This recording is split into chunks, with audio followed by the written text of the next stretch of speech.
Hey everybody, thank you for your time today. Appreciate it. I'm Kent Ellenbush with Cessna Flyer and Piper Flyer Associations. Today we have Scott Ashton, President and CEO of Aerox Oxygen Systems, and his conversation will be a complete guide to supplemental oxygen use in general aviation. And here is Scott. Okay. So I want to welcome everybody tonight, and Kent, thank you so much for having us as a guest tonight to talk about this subject. The subtitle of the presentation is Real World Oxygen Use for Aviators, from Student Pilots to ATPs. And the reason why I've titled it that is I give this seminar for CFIs quite a bit. I'm a fast team rep, and I'll talk about that in a moment. But, as a CFI myself, I think we've done a disservice to student pilots by really not talking about the topic of hypoxia and when to use oxygen beyond 91-11. So that's why that subtopic, the subtitle from student pilots to ATPs.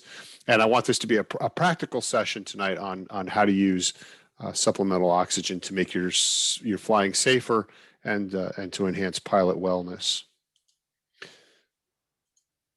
So a little bit about me. I am a fast team rep. I'm a CFI, II, glider pilot. I've got an ATP multi-engine land and commercial single-engine land, sea, glider, and helicopter instrument. And I'm also the president and CEO of Aerox. My wife and I purchased the company last May.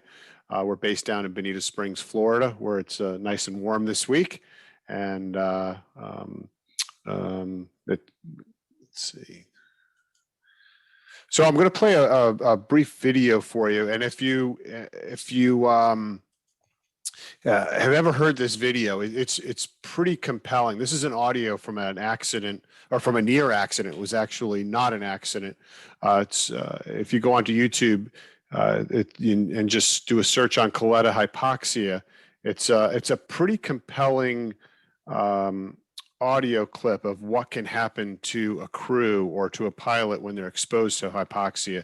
This wasn't a rapid decompression. This was a slow failure to pressurize, and as they got up to altitude, they suffered from hypoxia, and you can hear in their voice exactly what they were going through. So stand by.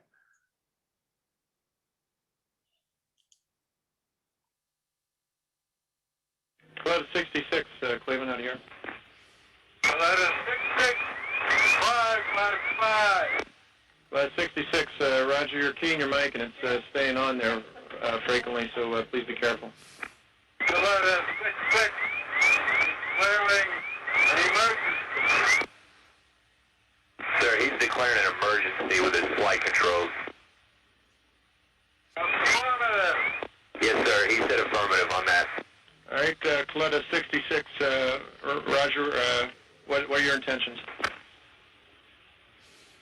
Request vectors Ypsilanti. Sir, he's looking for vectors. All right, Coletta 66, understand an emergency. You want a vector to Cincinnati, is that correct? Negative. Vectors Ypsilanti. Ypsilanti. Coletta 66, are you able to maintain altitude? What assistance can I give you other than that vector? Unable to control altitude. Unable to control airspeed. Unable to control heading. Coletta 66. Hola. And that's everything A-OK.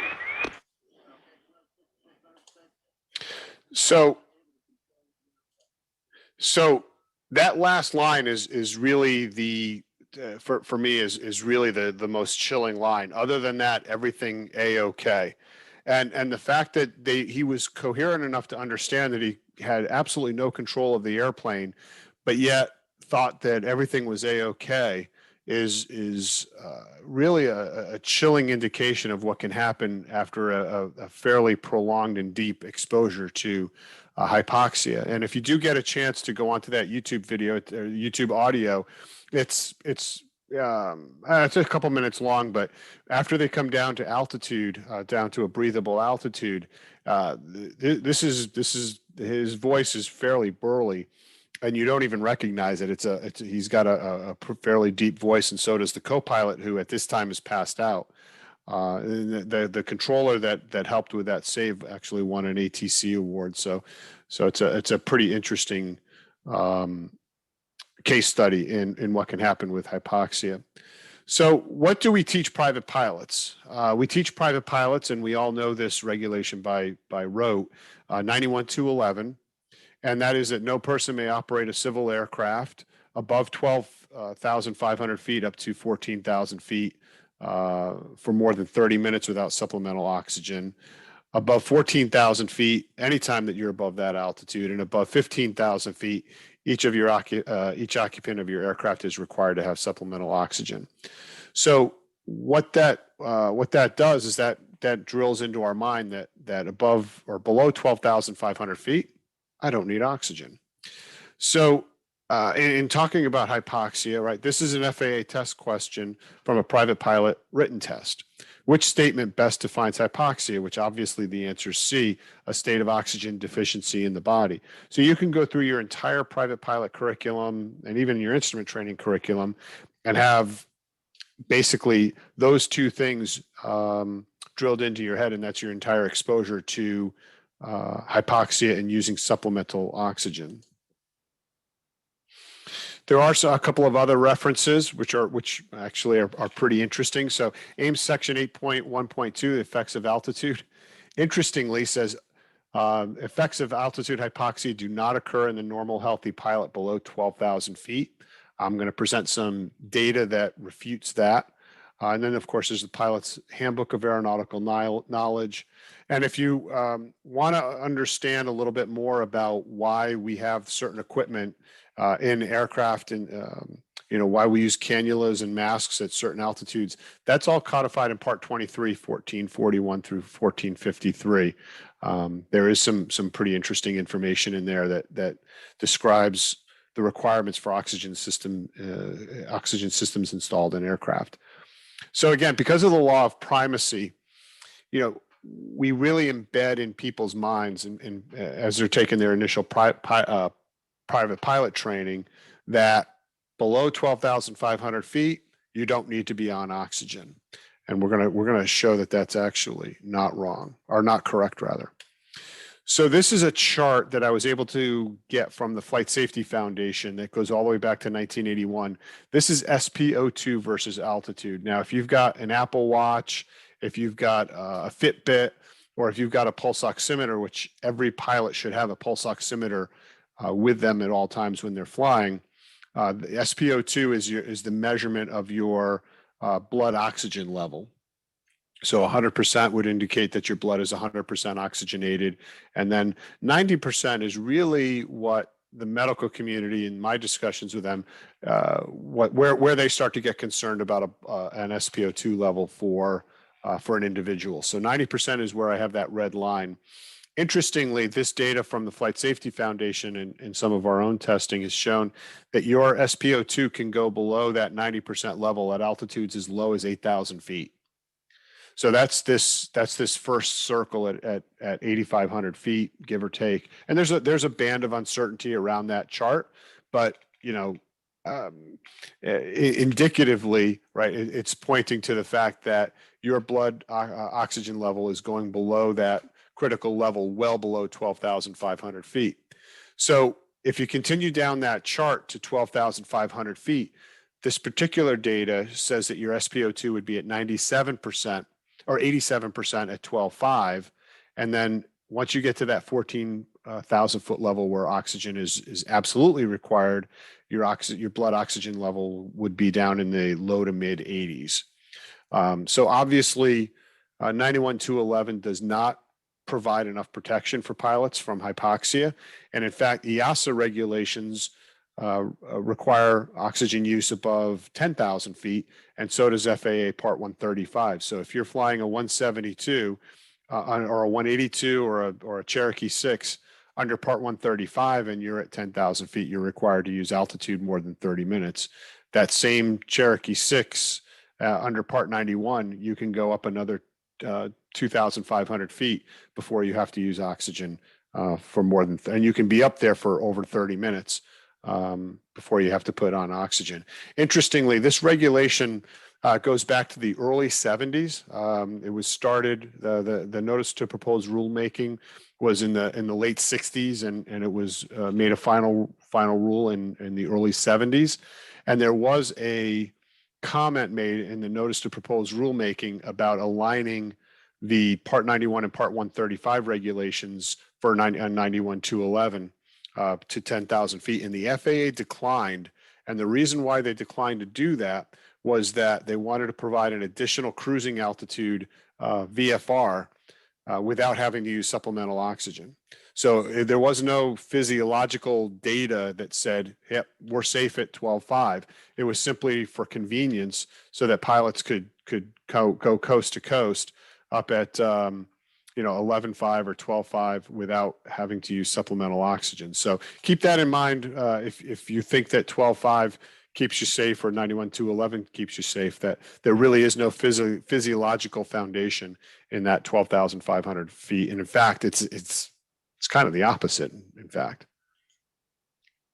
So hypoxia also is, you're also affected by hypoxia after a prolonged altitude. So above 5,000 feet, anytime above 5,000 feet, your night vision is going to be impaired. That's pretty well common knowledge. I think most of the pilots that I've talked to are pretty aware of that and the impact that oxygen can have on your night vision. Between 8,000 and 10,000 feet, if you're at that altitude for more than an hour. This data comes from the Society of Automotive Engineers, AIR 825, and they straight out, detectable behavioral changes and complex cerebral functions begin to deteriorate. I would submit to the group that you do not want to be conducting complex cerebral functions like an approach after being up at altitude between 8,000 to 10,000 feet if those functions are deteriorated. And then above 12,000 feet for as little as 15 minutes, you can see considerable performance decrements. And this is, this is from the SAE. An AIR 825 is a pretty detailed guideline on oxygen systems design and oxygen use for aircraft OEMs. And it's actually a reference that we use in designing our systems. So that's what we should know beyond 91-211, that 91-211 will not provide an adequate safety margin, which is interesting because it's one of the few regulations that if you are legal, you're not necessarily safe. Most of the other safety regulations have a pretty good margin of protection in them, and 91-211 clearly doesn't. So why have we spent so long talking about this is because you use supplemental oxygen, and the reason why we have supplemental oxygen is that we want to prevent hypoxia, right? You do not realize you are hypoxic until it's too late. And just like that audio clip from Coletta 66 showed, you can be fully awake and functionally incapacitated. So our recommendation is to use oxygen anytime you're flying above 8,000 feet, altitudes as low as 5,000 feet for night. And the other thing to be aware of is that hypoxia affects everybody differently. So if you've got a condition, if you're overweight, if you're a smoker, if you've got COPD, even something as simple as dehydration can make you more susceptible to hypoxia. So for example, if you're on one flight and you're at 10,000 feet for an hour and you feel fine, the next flight, depending on your fatigue level or your hydration, you could be affected completely differently. So keep that in mind, is that your hypoxia tolerance is not necessarily a static thing. Okay. So what are some of the symptoms of hypoxia? So this is interesting. So when I was flying, earlier in my career, I had these symptoms, and I actually thought it was dehydration, and it actually was hypoxia. So if you've landed and you've been fatigued, a pounding headache, if you drive home and you feel foggy, that's the onset of hypoxia. Other symptoms are just a general sleepiness. So there's been flights where I've been up at altitude and I go home and I am just wiped out. Once I started using oxygen at altitude, when I land, I'm awake and it's a completely different feeling, and that's the feedback that I've gotten from other pilots and our customers too. Let's see. We got a couple of questions here. I'll come back to some of these. Good questions. Please keep them coming. So one of the other things as a flight instructor that I do in my spare time is I read these aviation safety reporting system reports. I always encourage people to do an ARS report if there's anything that goes a little odd in their flight. This is great data, great information, and we'll go through. There's a bunch of submissions here that have to do with hypoxia, and they're with one exception, they're all below 12,500 feet. So I'll just go through the highlighted portions quickly, but so the first one, a short time later, I started recognizing the symptoms of hypoxia: confusion, memory loss, shortness of breath. And at this point, we were nearing our assigned altitude of 9,000 feet.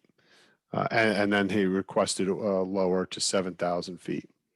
This second one is going to go, we're going to talk about what happened in the second one a little bit later when it comes to time to set up our oxygen system.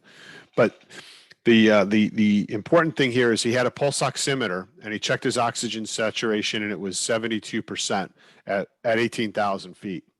And what had happened was his oxygen line had disconnected. So because he had that pulse oximeter and he was verifying and closing the loop on his pulse ox, he was able to identify the fact that his oxygen line was disconnected and he was suffering from hypoxia. What's interesting is I was fortunate that the result of my hypoxia was so benign. And in fact, it really wasn't benign. I had to, because you don't really recognize what the symptoms are when you're experiencing it. Third one, after descending from 11,500 feet for a landing, I thought I felt fine, but in retrospect, I believed I was suffering from hypoxia. So, again, that was difficulties understanding the tower's instructions, that foggy feeling.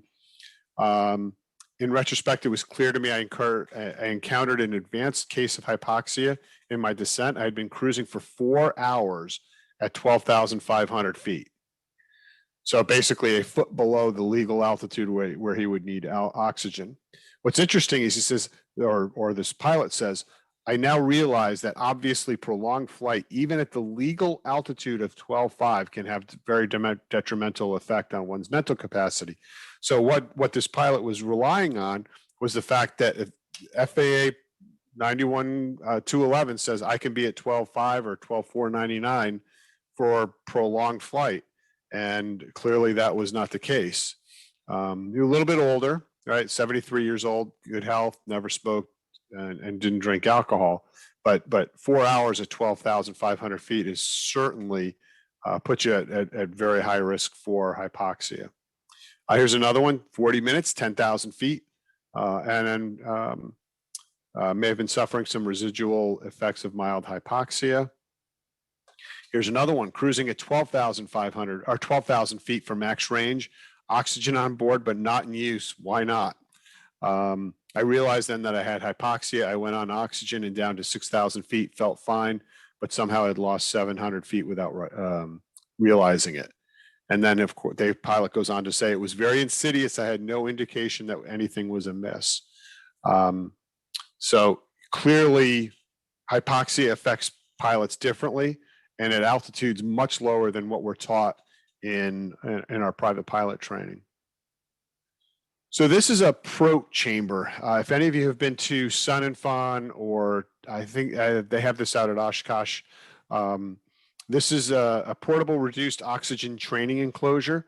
This is a great opportunity for you as a pilot to be able to firsthand experience hypoxia and to see how it affects you, so that you can recognize it when you're experiencing it. So what they do is they don't actually depressurize the chamber, but they pump in nitrogen to lower the partial pressure. I think it's nitrogen to lower the partial pressure of the oxygen in the room. And what that does is that simulates being up at altitude. I haven't done it, but I've heard from close friends of mine that it's a great experience. And I was about to do it at Oshkosh this past year when obviously that didn't happen. So hopefully this year we'll be doing the pro. But if you ever do get a chance, I highly, highly, highly encourage it. I know you guys are all out on the West Coast and flying out in mountains, and that makes it even more important for you to recognize the symptoms and experience them beforehand in a safe environment. So again, we talked about pulse oximetry. I think this is probably one of the most important things you can carry in your flight bag.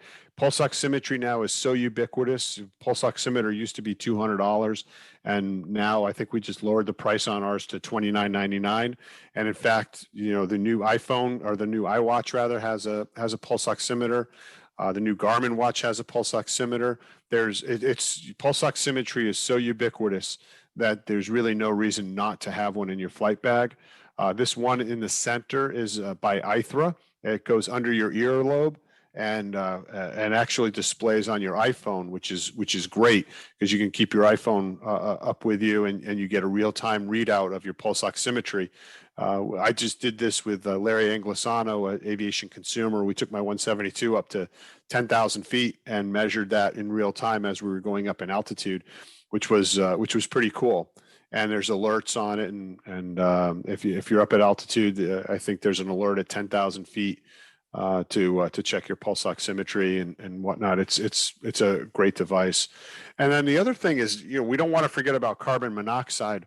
The interesting thing about carbon monoxide, I had a discussion with a surgeon not too long ago who's a pilot, and carbon monoxide acts like oxygen in the blood. So if you're up at altitude and you have a carbon monoxide leak and you have a pulse oximeter on, the pulse oximeter cannot distinguish between oxygen and carbon monoxide. And so you really need a carbon monoxide detector in your aircraft as well. So you can, if you've got high carbon monoxide in the cockpit, your SpO2 will actually go up. Because it's going to detect that carbon monoxide in the blood, which is something that I didn't know. So carbon monoxide and pulse oximetry are both very important. So now that we've laid out the case for hypoxia and why it's important and why the conventional wisdom is wrong, and it's wrong. Let's talk about some of the types of oxygen systems that are commonly found in our aircraft. So these are 4 different types of oxygen systems. The one in the upper right is a chemical oxygen generator. So I believe those are found in some of the pressurized turboprops. I think the Malibu has them, and I think the P210 also has them. So what happens is when you activate them, there's a chemical reaction. They get very hot, but then they generate oxygen for 10 or 15 minutes and allows you to make an emergency descent. The second one there, that green ball, is a liquid oxygen system. We find those typically on like EMS helicopters. They'll have a liquid oxygen system. They're very hard to maintain. They're hard to fill, but you can get a lot of oxygen in them, but they do boil off over time and obviously not practical for general aviation aircraft. A lot of aircraft have installed systems. So this panel is from a business jet. That's an installed system. So that'll be a tank, a regulator, your lines, switches, and then ports at each seat in the aircraft. And then, of course, the portables, which most general aviation pilots who use oxygen have. It can be stored behind the seat in a bag, and we'll talk a little bit more about the portables as we go through the presentation. So this is what a typical portable setup looks like. This is our four-place with a C-sized bottle. It comes with a cylinder. The regulator up on top takes the pressure from the bottle at 2,200 PSI and reduces it to about between 10 and 50 PSI to deliver to the cannulas. So this is a four-place. You can see from the four ports on top of the regulator. So it would come with four cannulas, and it will also come with a mask. And then you can also get an optional bag and then the pulse oximeter, which again, every pilot should have in their flight bag. So these are the different size cylinders. An A cylinder is 6 cubic feet, then it goes 6, 9, 13, and then 24 cubic feet. So the aluminum cylinders that we use in the portables, those have an unlimited life. So if you've got a portable cylinder from 15, 20 years ago, that portable cylinder is still good and legal to use. The cylinders that are DOT approved, which are just about all cylinders, including things that are used for fire extinguishers and scuba tanks, those require a 5-year hydrostatic test. Now, interestingly, one of the things to keep in mind is that if you've got a cylinder in your airplane, and let's say it's 7 years old, and it still has oxygen in it, do you have to empty the oxygen and go get it hydrostatic tested because it hasn't been tested in the last 5 years? And the answer is no.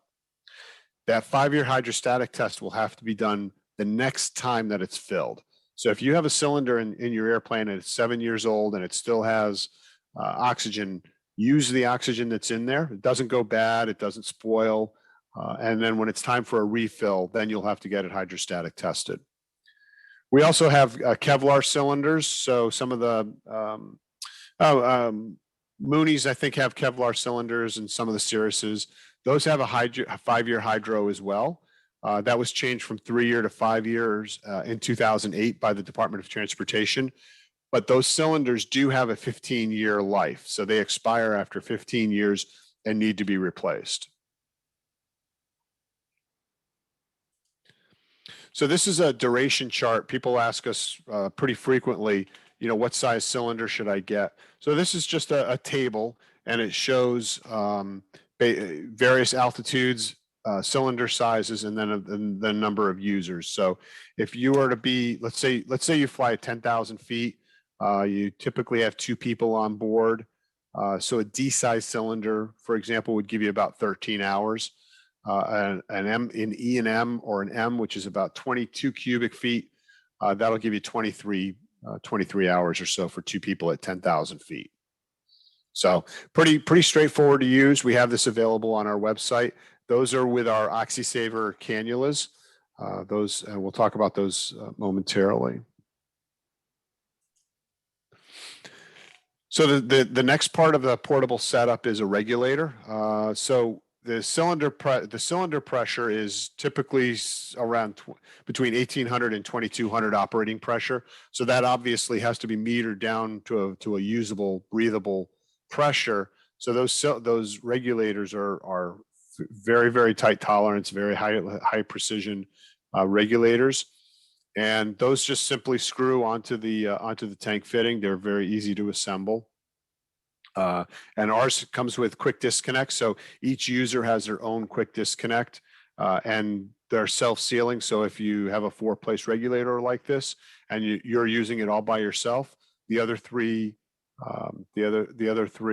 quick disconnects are self-sealing, and you can just leave them the way that they are.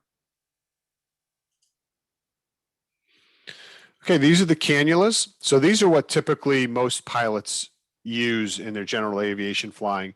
when we're below 18,000 feet. So these are our OxySaver cannulas. So this is we've got two types. One is a mustache type and the other is a pendant type. So these conserving cannulas have a reservoir in them. The mustache type has the reservoir at the point of delivery, and the pendant type has a pendant, obviously, thus the name, a little bit further away from the cannula. But what those do is they absorb oxygen from the regulator while you're breathing out, and then when you breathe back in, you get that burst of oxygen. And that's how, as opposed to a continuous flow system, that cuts the oxygen use by quite a bit. We also get asked a lot, especially now, about cleaning. So we recommend cleaning the cannulas with alcohol wipes on all of the exterior surfaces.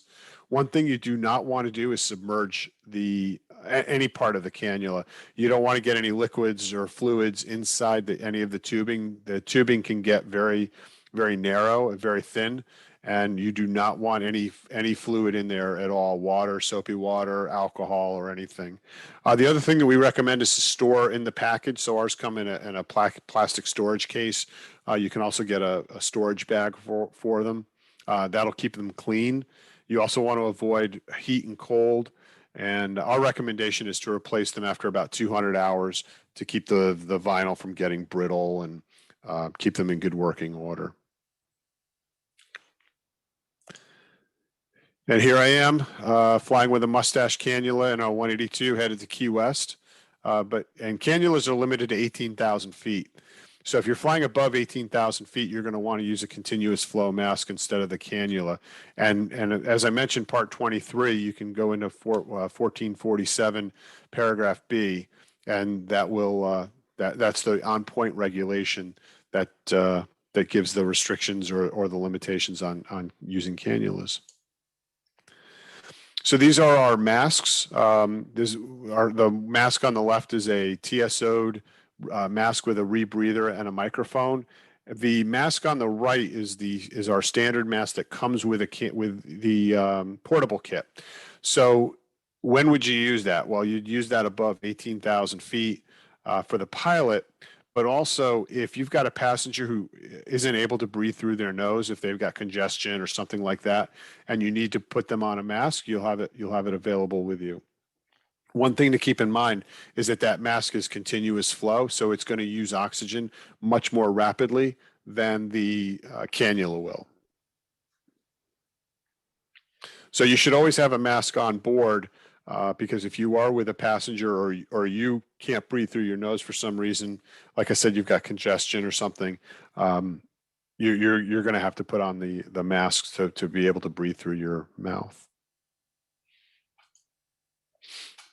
And there's some people using masks, and I'm just going to check the.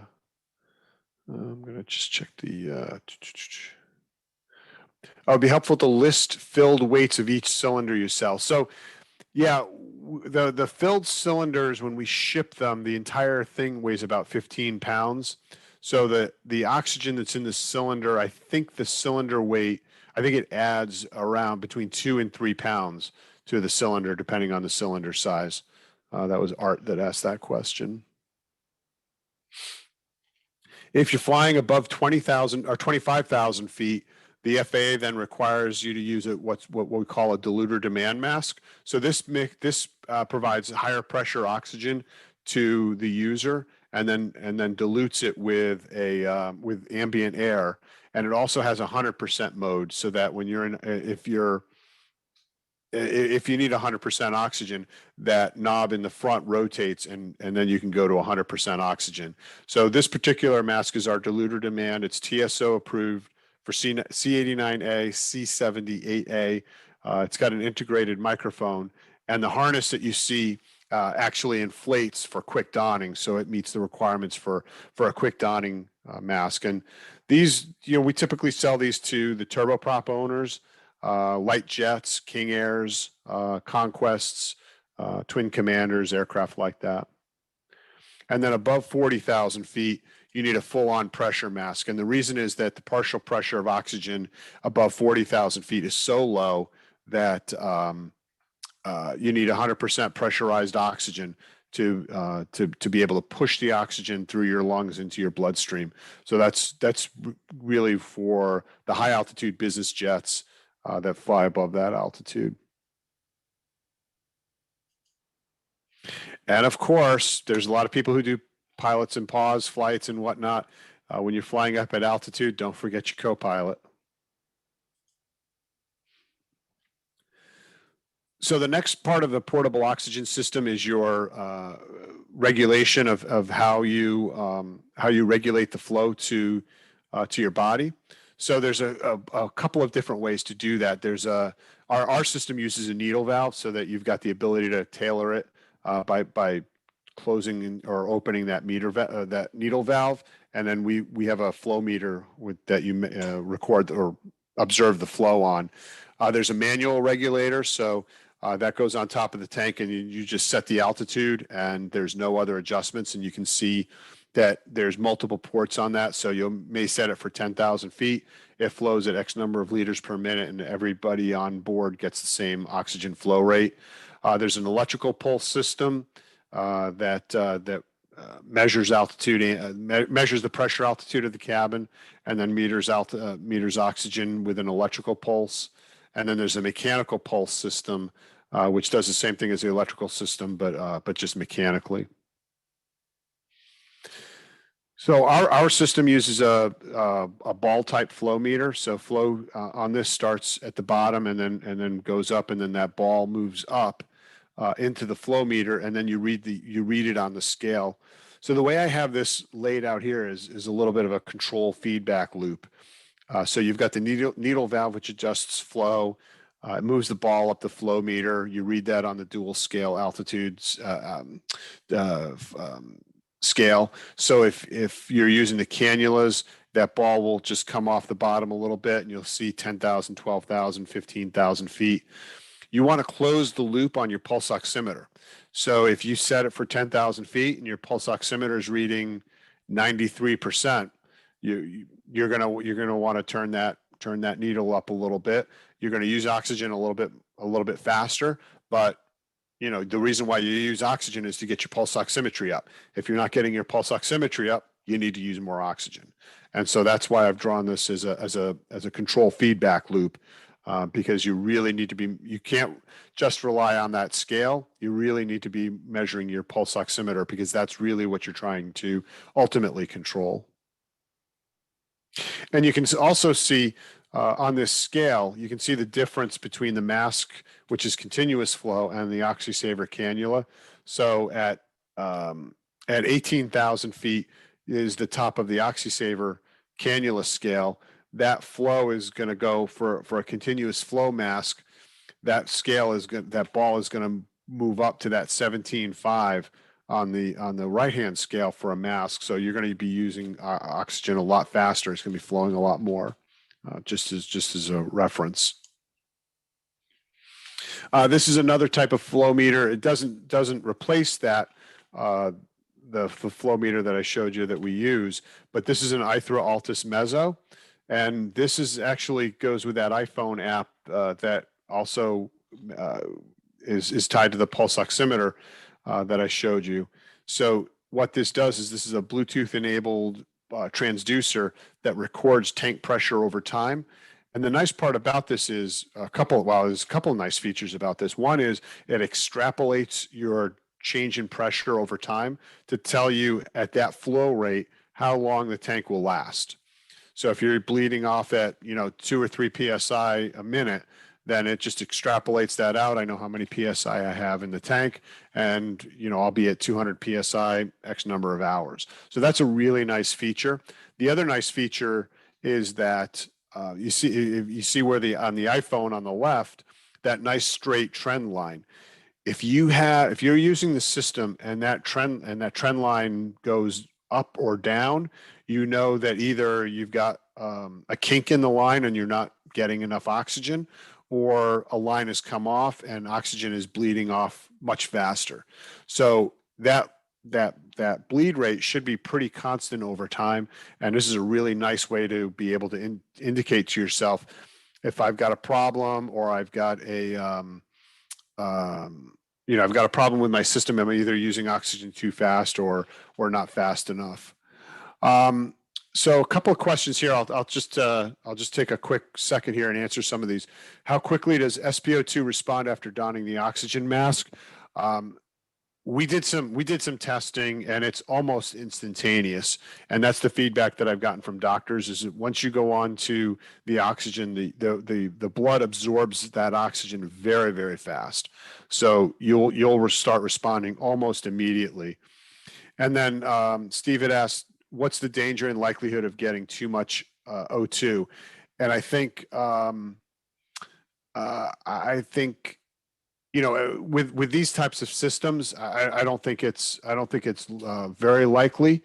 I've gotten some feedback that it's possible, but I think at these flow rates with the type of equipment that any portable oxygen system provides, I think it's very unlikely to suffer from oxygen poisoning. Good questions. Keep them coming. So these different types of installations, these are mounting brackets that get mounted to the aircraft. So if you've got an installed system, like this is actually the back of a Mooney. So this is an installed system with brackets. That bottle is really meant to stay in there. And then there's a remote filling port and lines going up to the cockpit. So that's an installed system. If you've got something without an installed system, so let's say you're flying a 182 and you want to buy a bottle and buy these brackets, unless it's part of your type design or you have a 337 or a field approval or something like that, you can't just find some bolt holes and bolt the oxygen cylinder to your aircraft. So if you do want a more permanent mount for a certified aircraft, for an experimental aircraft, obviously the builder is the final authority. But if you've got a certified aircraft, before you decide to permanently mount an oxygen bottle, make sure that you're working with your A&P and IA to get the necessary approvals. Our portable systems come with a seat back bag. Mine's behind my the co-pilot seat, and the straps come around the seat and kind of hug the seat and keep the bag in place, which is actually really nice because it when you're not using it for whatever reason, you can take it out, and it's very lightweight and very easy to use. So Bob's got a Piper Dakota. Does Aerox have any tank holders that go over typical seats? Or rather than the high back seats with headrests. So I've got a 182, and I don't know the difference between the 182 seats and the Dakota seats, but the straps are pretty flexible, and there's a lot of give in them. So they're meant for very different size seats. So we can try that offline and see if we can get that to work for you. And I'm going to answer that question on refilling tanks very soon, because that is a big question that we always get. So system checks. One of the key things is know how your system works before you need to use it. And it should go without saying, but the reality is if you do buy a portable oxygen system, or even if you're in a new airplane or something like that, use the system on the ground. Know how to use it, know how to adjust the flow, know how to turn it on, know how to turn it off, know that you can reach the valve. That's really important. And I recommend to pilots, when you get it, bring it home, set it up, put the cannula on, measure your SpO2, go through the whole process before you use it in the airplane. Another big thing is keep it clean. Oils and greases can ignite in pure oxygen.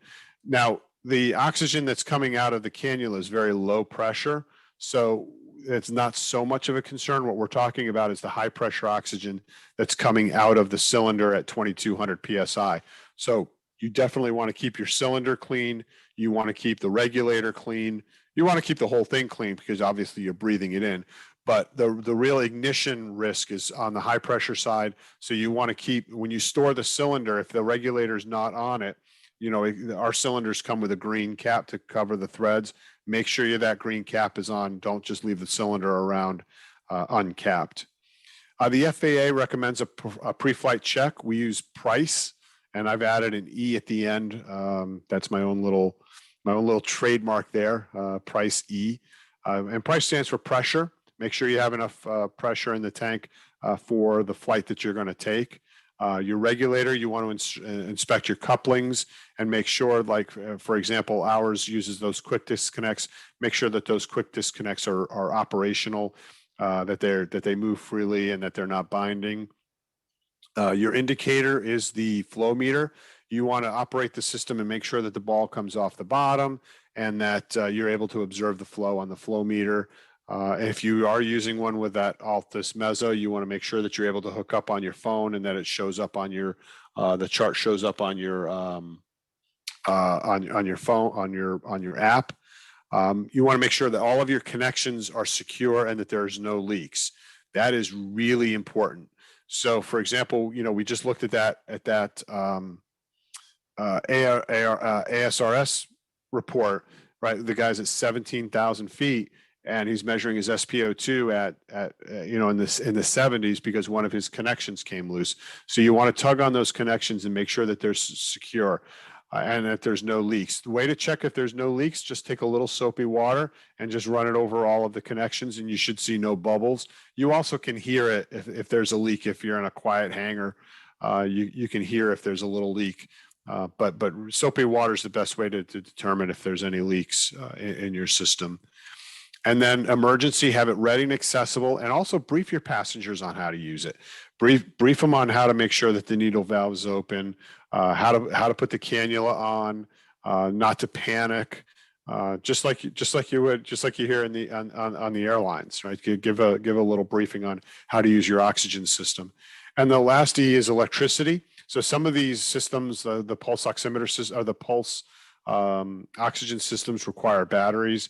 Your pulse oximeter, make sure you have batteries on that, or like on the ITHRA system, the pressure transducer, you want to make sure that that battery is charged up. And then during flight, while you're using your system, you want to just check your SpO2 with your pulse oximeter, and then you want to always be checking your flow meter every 15 minutes or so to make sure that oxygen is flowing. But all in all, it's pretty straightforward to use.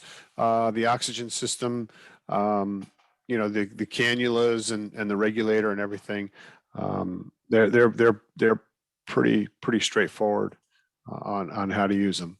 So we've gotten a number of questions on how to refill your tank and where to refill your tank. So the first thing I'll caution everybody is that cylinder that you've got, no matter whether it's a 6 cubic foot, small little portable, or, you know, an M-size cylinder or one of our 24 cubic foot cylinders, there is a lot of stored energy in there. You've got gas that's stored at 2200 PSI, and it's also, it's oxygen, right? So it's an oxidizer, which will contribute to a fire. So you've got both the compressed gas risk and then the fire hazard of the oxidizing agent called oxygen.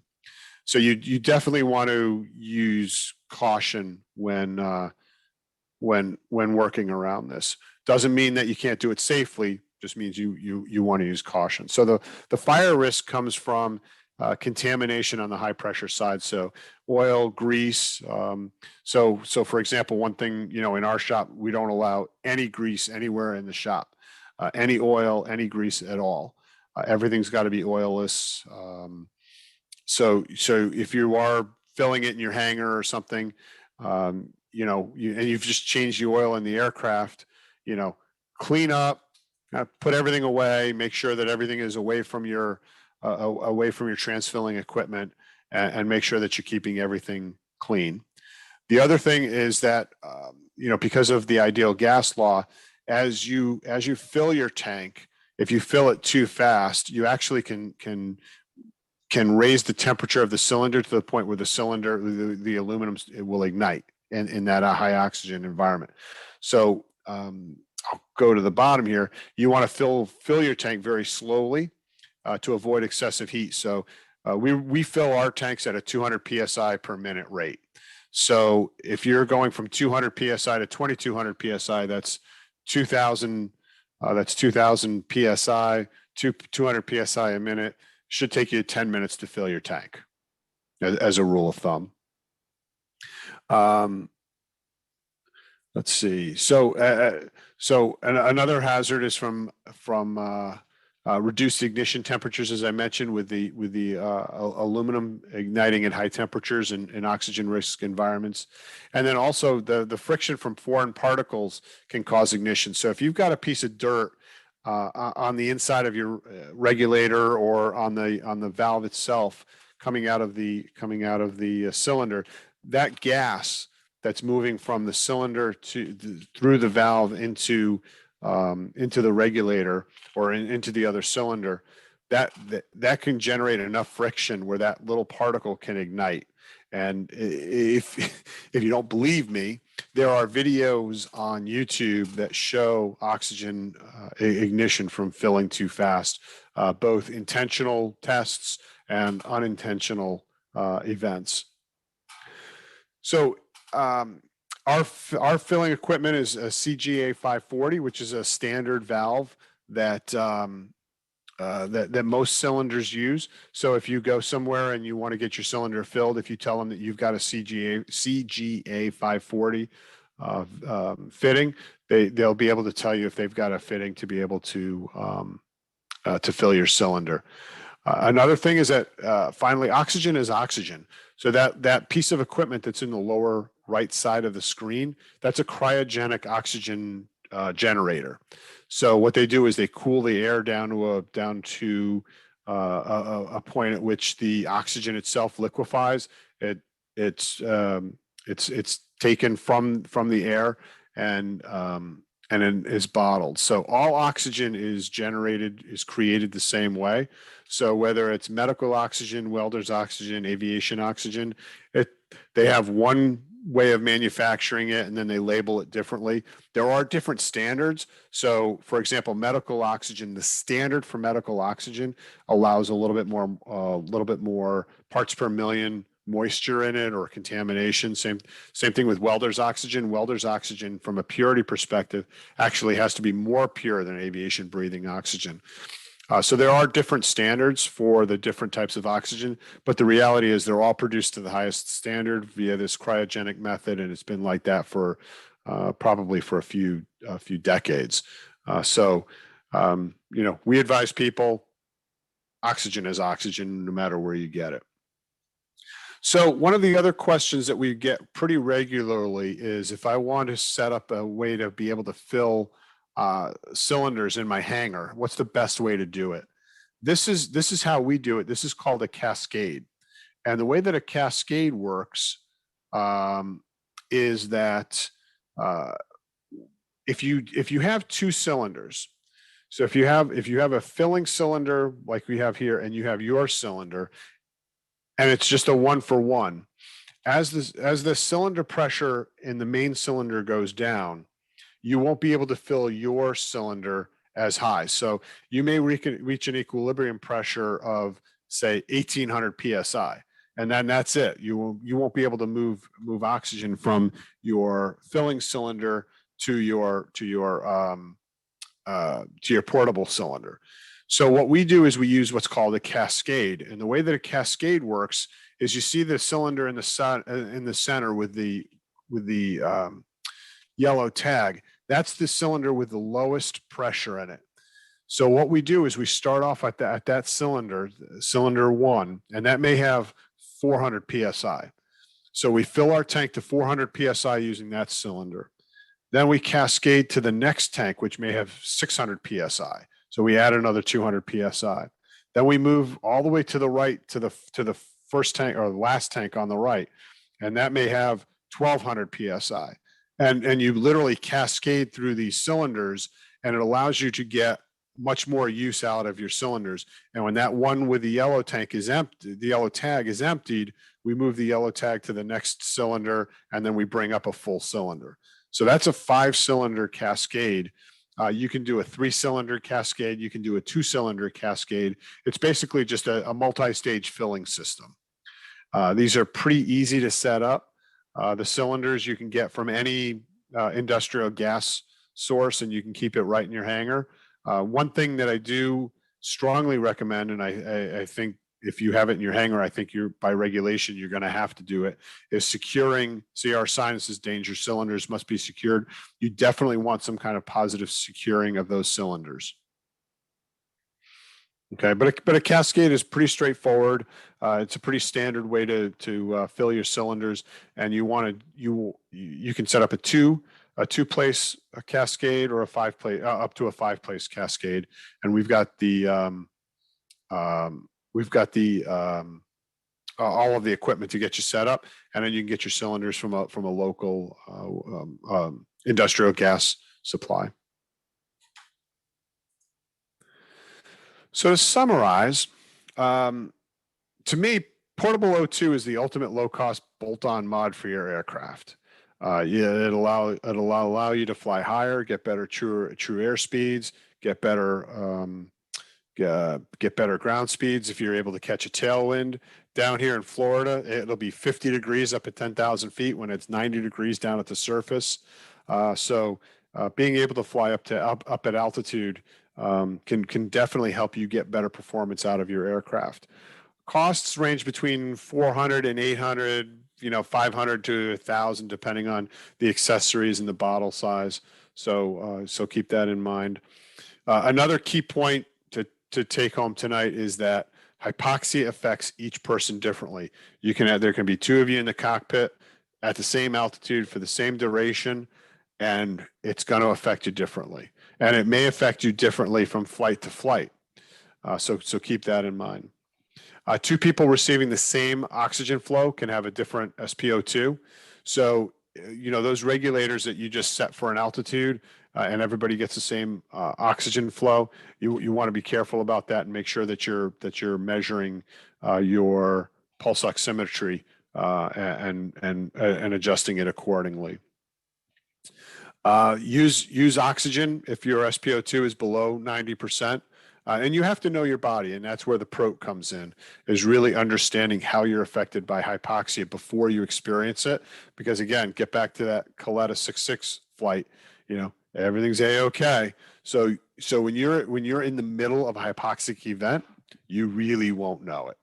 And you may not have the faculties to be able to understand that you need to take emergency oxygen.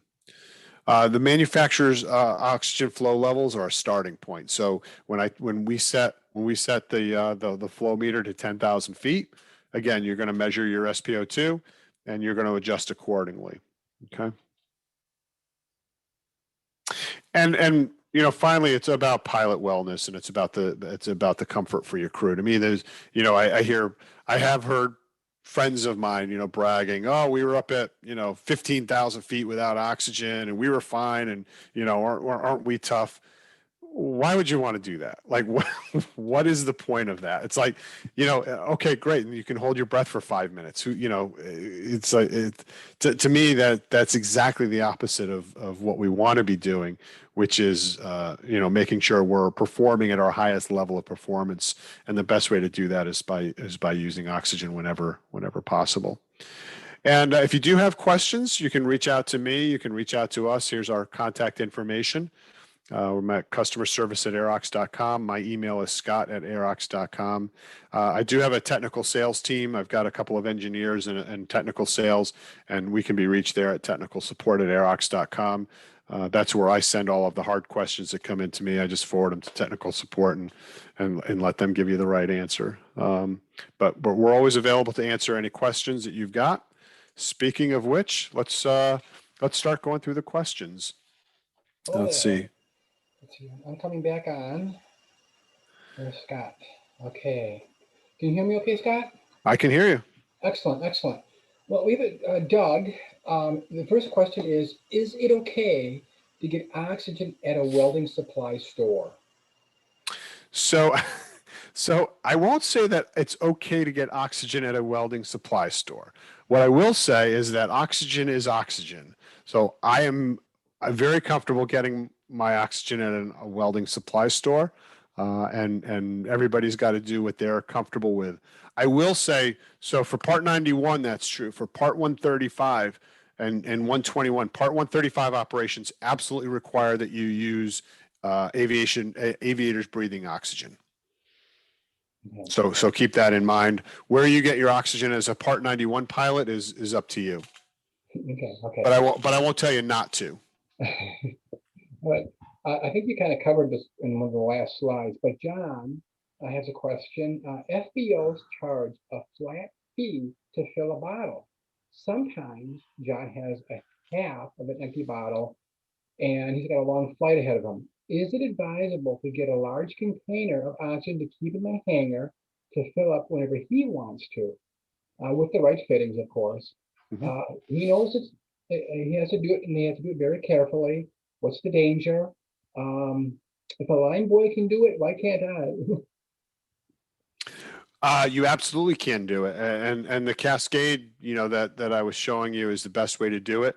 So what I would do is talk to your industrial gas supply store, locally, and then we have 2-place Cascades, 3-place Cascades, 4-place, depending on how often you fill. If you're not using it a whole heck of a lot, a 2-place Cascade would be fine. But it's easy. You just got to keep it clean and be careful. You don't want to be cavalier about it, because there's a lot of energy there. But it's not that hard, and it's certainly doable. And if you have questions, we can certainly talk you through how to do it. Okay, great, thank you.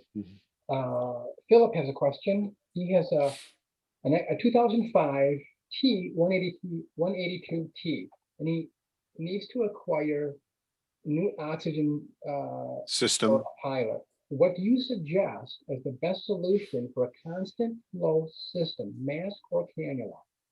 So for the Turbo 182, that should come with an oxygen system already. I thought the T182s came with an onboard oxygen system already. But if not, a portable oxygen system with that cannula will be good for you up to 18,000 feet.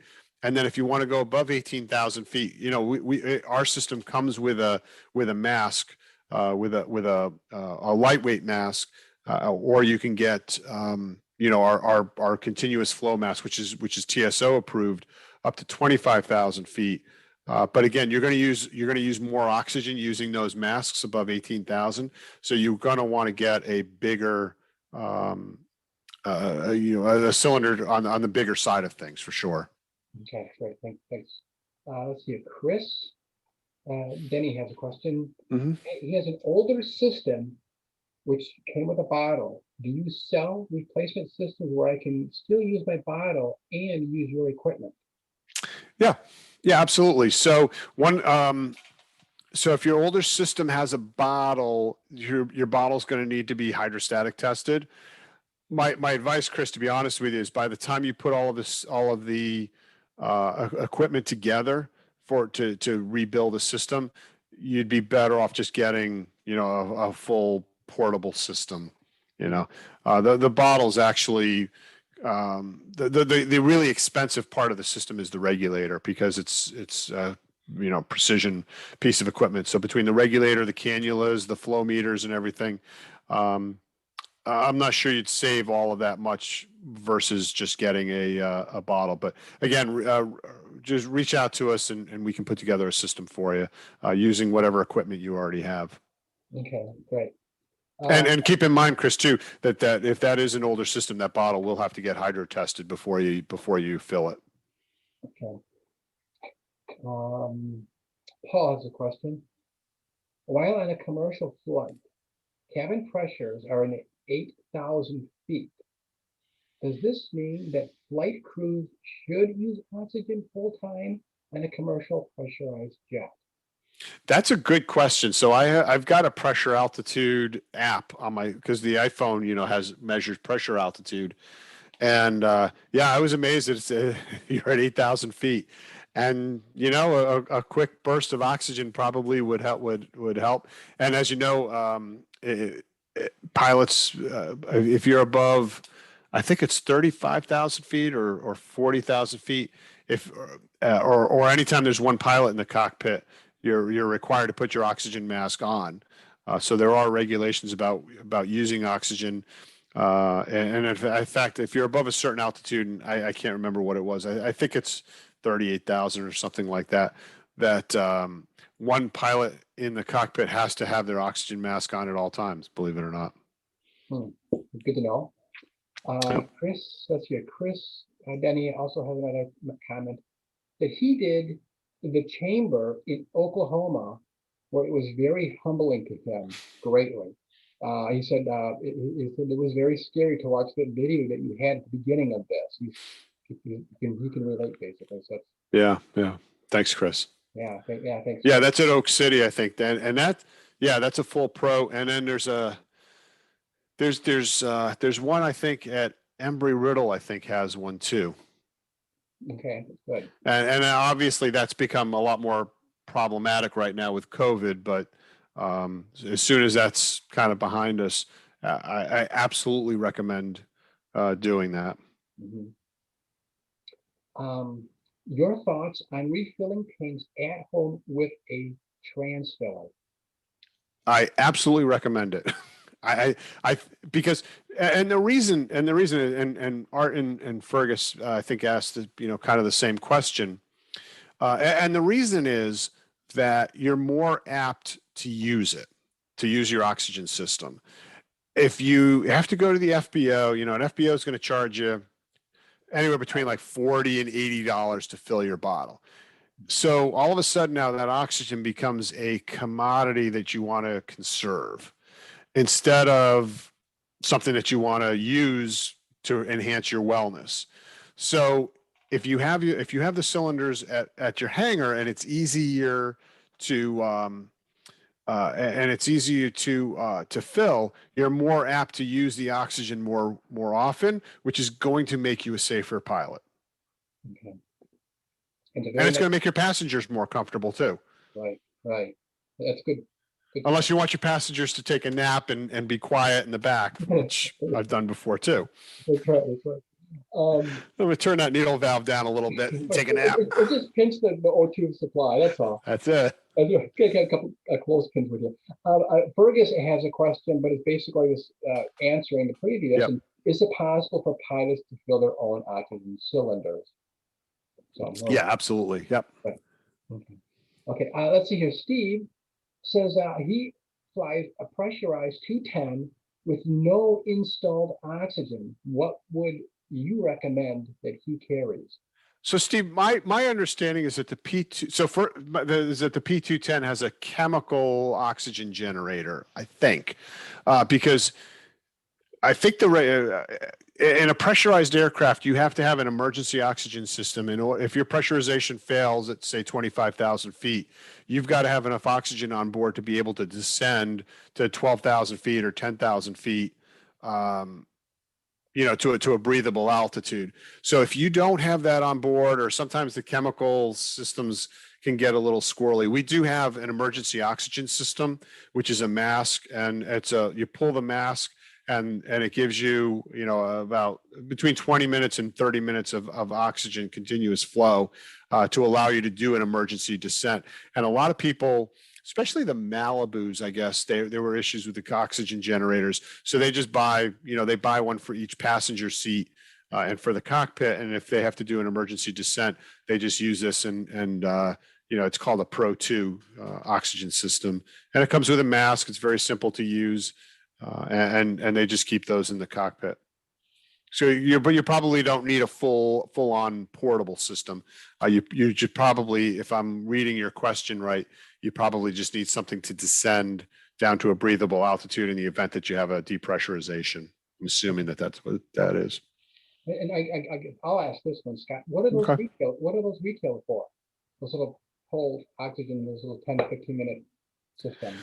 Oh, so if you have if you're flying a pressurized aircraft and you have an emergency pressure, let's say you have a pressurization issue, you know, you're 25,000 feet and you lose pressurization for some reason, you take it, you pull a mask, you pull the mask and put it on, and that releases a key and that starts the flow of oxygen. So you have an emergency oxygen system because the airplane's depressurizing, and that keeps you alive and safe and allows you to do an emergency descent. You're not going to cruise at 25,000 feet. It's for you to be able to get down to a breathable altitude. And are they reusable? Yeah, they're reusable. They come with a valve, and you can recharge them and use them again. Okay, and what do they retail for? They retail. I think they retail for $350. Okay, good safety device. Yeah, great safety device. Yeah. Dwayne has a question. Does Aerox have a boom system available? So you're talking about the boom that comes off the headphone and into the cannula. So we're doing some new product development on a couple of new products, and that's in our pipeline to take a look at. I've used it. I'm not a fan of it because my headset moves around and it moves around the boom. So if we're gonna develop something, it's got to be something that I like and I want to use myself. And so it's in our product roadmap, but it's probably far out, relative to some of the other cool things that we've got in the pipeline. We do have the mustache cannula and we've got the pendant cannula. I've used both. I like them both. You can see I've got the picture of me with the mustache cannula, and honestly, I've put that on and you kind of forget that you have it on. It's pretty comfortable. Mm-hmm. Right. Gary Kohler is asking, you mentioned a rebreather. Mm-hmm. What is it and how and why do masks have it but cannulas don't? Well, the cannulas don't because you're breathing. You can breathe ambient air through your mouth and through your nose, right? So the cannula is injecting oxygen into your nostrils, whereas when you have the mask on, right, you're breathing in kind of a closed loop system. So the reason why you have the rebreather is that you exhale into the bag, it mixes with oxygen, and then you're able to rebreathe that rather than breathing ambient low pressure air and then mixing with the oxygen. It's not a great answer. I'll be honest with you. I'm not a real expert on the rebreather system. That's one of the things I need to do as I get deeper into the company is to really understand our rebreather system. So that's one that I'll send to Byron and our technical sales. Okay, great. Dwayne has a question. He says he has a Seneca 2 with an installed system. What would be the best for a backup? So Seneca 2 is a 6-place airplane. So as a backup, you want to just manage for yourself and maybe your co-pilot, or do you want to have oxygen on board for all 6 passengers? If you have a system on board that you're using that's functional, that you're happy with, a little A cylinder with a single cannula is probably something worth having. We're also coming out with a new product we're going to announce at Sun and Fun called the Pro 2 Plus, which is a very simple, low-cost portable, really geared towards private pilots who only go to altitude occasionally. It's going to be a fixed flow with a flow indicator and a single cannula. That may be something worth looking at too. That's gonna go to market at $399. So that may be something too. But a 1A, we call it, is a 9 cubic foot cylinder with a single outlet and a single cannula. That may be something you just want to keep in your flight bag. And if you do have an issue with your oxygen system, you can throw that on and use it, and it'll give you a good endurance. It'll certainly allow you to finish the flight. Anything where you're going to be feeding oxygen to the rest of your passengers, you're going to want a bigger a bigger system like an M tank or a C, probably an M tank is what you'd want. Or what a lot of people do, like if you have a Bonanza or something with a crew up front and then 4 passengers in the back in a club configuration, is that they'll get a smaller system for the front for the crew, and then they'll get a separate system in the back for the passengers. And that way, if the passengers aren't setting it right or whatever, and they're using oxygen faster, it's not affecting the availability of oxygen for the crew. So that's another way to approach that issue. Okay, great, thank you.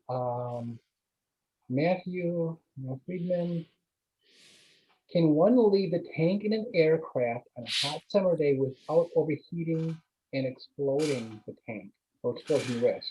Yeah, you really don't. You want to avoid doing that if possible, because the ideal gas law says that your volume is fixed, and so pressure and temperature are linearly related, right? So as that temperature goes up, that pressure is going to go up in the system. The worst thing that can happen is that we have a blowout disc in the valve. So if the pressure got too high, if it gets above 3,000 plus psi, is that safety disc would blow, all of the oxygen would bleed out, and then you'd be stuck with an empty oxygen tank. So it's not going to explode. You're not going to burst the cylinder. That disc will burst, and oxygen will rush out. It'll make a lot of noise and get everybody's attention, but it's not going to blow out and send shrapnel all over the place. The reality is, I leave mine. I've got a couple of portables that I keep with me for demos and stuff. I have a box in the bed of the truck, and I keep them in, down here in Florida, and I haven't had any issues. So, yeah. But again, if you've got, you got cannulas that are vinyl and stuff, you don't want those getting super hot either. So. Right. But that brings up a good point now that, as you mentioned, is that if it does get to an extreme and it does blow off and you're not there to witness it, that's a good reason to check your cylinder for pre-flight. Exactly. Right. Yeah. That's part of that price check. Yep, absolutely. Because you won't know. Let's hear. Steve has a question. What's the difference between SaO2 and SpO2? The valves look to be the same. Yeah. So for all intents and purposes, they're the same, and I use them interchangeably, which is probably a little careless. SpO2 is what your typical pulse oximeter is measuring.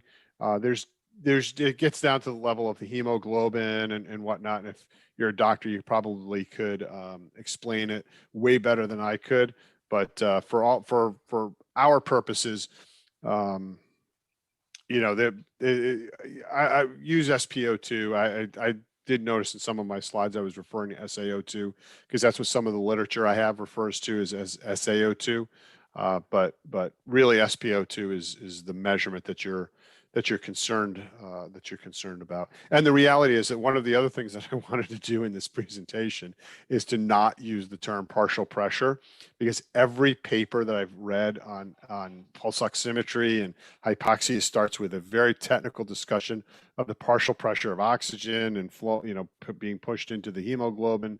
And I think for our purposes, that's not really the mechanics of how oxygen gets into your bloodstream isn't really that important compared to the measurement and prevention of hypoxia. So I've spared you all of that discussion.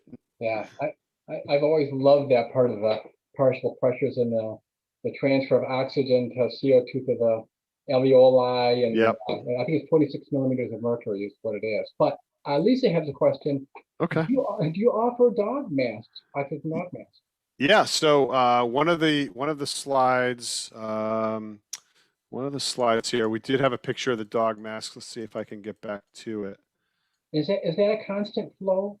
Yeah, that's a continuous flow. Okay. So what we created is I've actually got a little standalone oxygen system for the dogs with it's a constant flow. It's set at X number of liters per minute, and actually we've donated them to canine units of police forces. Because the the canine units, the dogs that are, especially down here, that are sniffing, that are tracking, and their nose is really sensitive to the heat.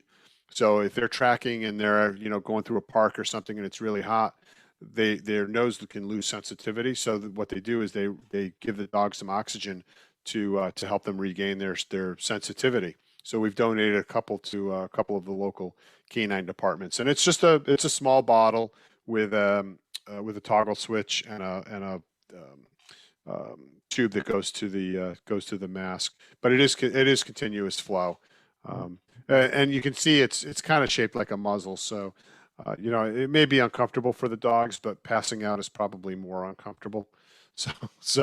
And actually, those are really popular too. Okay, great. Now Philip's back with a question. It was from his earlier question. Philip is the guy with the Cessna, I think it's a Turbo 182T with a built-in oxygen system. He needs to replace the pilot's mask with a microphone and wants to know if the cannula is a good replacement, or should he spend the money and get a new mask with a microphone? Pros and cons of each. So Phil, it really depends on how high you're flying. If you're taking your 182, to the mid-teens, I think the cannula is fine. If you're going to go above 18, you want to have a good mask with a microphone. And it really is as simple as that. It really depends on your mission and how high you're going. But if you're gonna go above 18,000, then you definitely want to have a microphone mask. This is more of a comment from Chris, Benny again. Great presentation. I don't think most GA pilots think about this being a concern. That we have flown at 12,000 and haven't had any issues. But my wife, the co-pilot, became batty coming from New York on a 3-hour flight. So.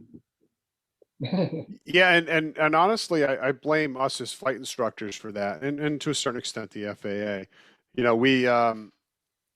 We teach to the test. The test is tell me when you need oxygen. You need oxygen above 12.5 for 30 minutes, and anytime you're above 14,000, and my passengers have to have oxygen available above 15,000. So that regulation is drilled into our brain. And so you saw from those ASRS reports, I was flying at 10,000 feet. I was flying at 12,000 feet. I was legal and I thought I was safe and wasn't. And that goes all the way back to being a student pilot. And, whether they're King videos or Sporties videos or whatever it is, you watch 91-11 pops up and there's the regulation. And then we think if we're at altitudes like in this picture, I'm good. And that clearly is not the case. So, we've really got to break that paradigm, and it starts with the flight instructor community to take student pilots up to altitude, to show them how to use an oxygen system. And that's why we came out with the Pro 2 Plus, which is a small, inexpensive, I call it, it's a flight bag portable is our trademark on it. And the reason is it's something that a pilot wants to throw in his flight bag or her flight bag. And if they're going up to altitude, we're in Florida, right? So everybody says, oh, you're down in Florida, you're at sea level. Why do you need oxygen? Well, cumulus clouds, ATC, cooler temperatures. There's a lot of reasons why we would go up to altitude and by the way, a lot of water. Mm-hmm. So there's actually a lot of reasons why you want to go up to altitude, and I go up to altitude pretty regularly. If you're going to Key West, the difference between being at 12,000 and being at 6,000 is quite a bit in terms of your glide distance, and may mean that you can make it to a nearby passing boat or not. So, we fly at high altitude pretty regularly, and the oxygen just allows us to do that comfortably. Okay. And Bob has one of our last questions here. I've got a couple myself, but Bob has a question. Or has Aerox considered an oxygen concentrator that can be used in lieu of a portable system, but plugged into a cigarette lighter, which is actually doesn't do much for the cigarette, So we have not. That's not really our core competency. I think there was some discussion. Aviation Consumer, and I forget who it was. Had done something on oxygen concentrators. I don't know, 3 or 4 years ago, and I know he was kind of a proponent of the oxygen concentrators. So your mileage may vary. They're very expensive, uh, but you never have to fill it. Um, you know, and the conversations, the things that I've heard con to the oxygen concentrators is that you're not getting a full dose of oxygen. You're getting diluted oxygen. If you read, I can't remember who it was in the Aviation Consumer article, they don't think that that's really a consideration. They're a big proponent of them. So again, your mileage may vary. I know that they're very expensive, and Mhm. um, you know, I think the portable oxygen systems are probably a better solution. And the one con that I do know about the concentrators that I've heard they get very, very hot. Mhm. Well, they have moving parts, don't they? It's a chemical reaction. Is it okay? Yeah, I think it's a chemical reaction, Okay. but that chemical reaction just makes it very, Right. very hot. And they run air over some chemical or something. Yeah. So you're not actually generating oxygen. You're doing something to pull components of the air out of the air so that you get a higher partial pressure of oxygen or something. I don't know a lot about them, which again is part of the reason why it's not a core competency of ours. Right. But with my past, experience of being in the surgery, a direct approach, a direct method of concentration is always going to be the best. So the cannulas are phenomenal. And I do have a question. Is there any place on your website that talks about the stamps on a cylinder, the little date codes and everything, so people can decipher what that means? No, but there will be. Okay. Okay. Give me a week or so, and we will put that on. But honestly, if you go to the DOT site, there is a whole standard on all of those date codes. So the cylinders themselves are not regulated by the FAA. The cylinders are regulated by the Department of Transportation. So if it's an oxygen cylinder, if it's a welding cylinder, scuba cylinder, if it's a blowout bottle, if you've got a squib for your landing gear emergency system, if you've got a fire bottle, like on the Eclipse, they've got that phosphor bottle that any pressure vessel is governed by the DOT, not FAA, and they have a whole standard on how to read that. Okay, good. Thank you. If somebody should drop one of your systems or any system, a tank, whether it's aluminum or the fiberglass, uh, what should you do as far as testing to make sure it's still safe? That's a good question. There's a lot of variables there. Obviously, how far was it dropped?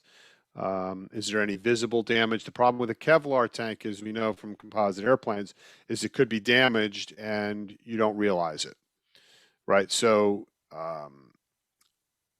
you know, if you drive, give us a call and let us know what the circumstances are. But if it's a gentle drop, that's one thing. If you drop it off a desk and it bangs on a hangar floor, I would be very concerned about using that cylinder. Okay, thank you. And one of the slides you had a chart that basically it showed what size cylinder, how many people were using it. Yep. What if the flow is you have 4 people and they're each receiving 2 liters versus 3.5 liters? Is there a formula for people to calculate? So no, so that chart is basically a nominal chart, and it assumes that everybody's got their flow meter set to the right altitude. Okay, So if you've got somebody, let's say you got a kid in the back and, let's crank it up. And, I love to, feel the rush of oxygen. You're gonna go through that oxygen, much more quickly. That's why we like the meso system on our cylinders, because you can actually see the rate of change. And if somebody's monkeying with that valve and they turn it way up, you'll see the rate of change of that pressure go way up you know, in flight, and you'll see your duration go way down, and you can say, hey, what's going on back there? Right. Or if they're really giving you a hard time, you just unplug their oxygen and then they'll take a nap. That's right. There you go. Okay, well, I think what we're going to do now, because we've got all the questions. Oh, wait, actually, Yep, Lisa just asked one. Lisa's back. Isn't there a cannula system that lasts longer than normal cannulas? Yeah, so our OxySaver cannula, so a regular cannula is just a continuous flow cannula. So that's what you use like in a medical setting. Our OxySaver cannula has that little bag in there that inflates, absorbs the oxygen while you're breathing out, and then you breathe it in, and you know, that cuts your oxygen use by quite a bit compared to a continuous flow system. Okay. Excellent. Well, thank you for that. And it preserved your SpO2, right? So that's the key thing, is that basically you want to use as much oxygen as you need to keep your blood at an oxygen level where you can perform. So there's no glory in conserving oxygen and being at 90% SpO2. There's no partial credit for that. If you need more oxygen, use it. Right, exactly. It's cheap insurance. Yeah, yeah. Yeah. And speaking of insurance, do insurance companies, if a person takes the training or the hyperbaric, the training in those oxygen deprivation chambers, do insurance companies recognize that as additional training? I think depending on where you take it. So I'm gonna kind of maneuver around that question a little bit. If you take that training and you do it through like an FAA safety seminar, you can get wings credit for that. And I think if you are participate in the wings program, which I encourage everybody to do, then you can get a discount on your insurance by being a participant in the wings program. Okay. So yeah, kind of you can. In a roundabout. Scott, thank you very much for your time tonight. We appreciate it very much. Kent, thank you for having me. And we'll see you at AirVenture. Let's hope so. Absolutely. All right, everybody. Have a good evening. Good night. Bye, everybody.